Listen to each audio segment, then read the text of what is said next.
បាទសូមអរកាយប្រជុំលើសួរអាយដាមអលស្រីនៃកញ្ញាជាភាសាអតិថិជនរបស់ក្រុមហ៊ុនឆ្នោត Chem Lotto ទាំងអស់ជាទីគោរពបើជួបគ្នាសាជាថ្មីសម្រាប់ការចេញលទ្ធផលឆ្នោតរបស់ក្រុមហ៊ុនឆ្នោត Chem Lotto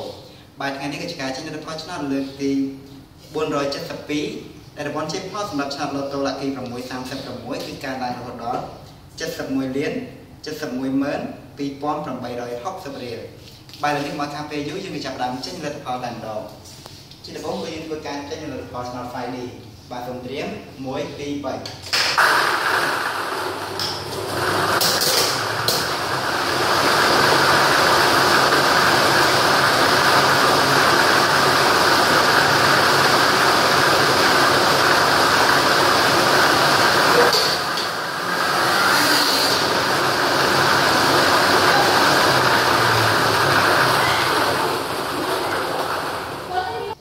ឥឡូវនេះឆ្នោត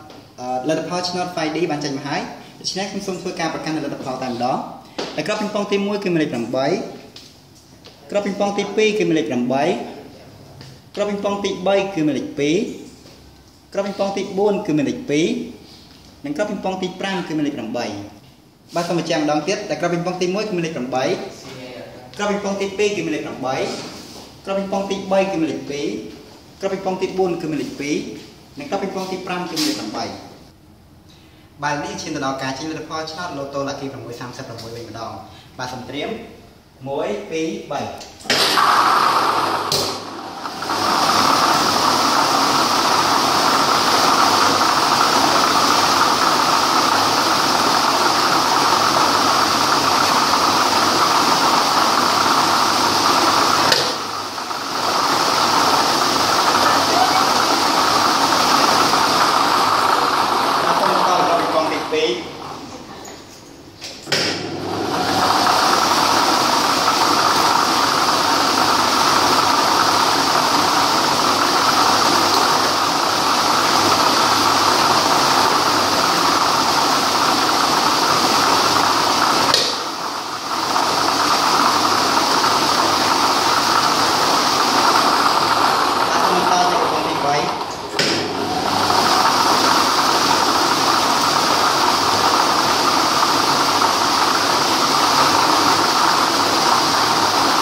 បាទឥឡូវនេះលទ្ធផលឆ្នោត Lotto លក្ខី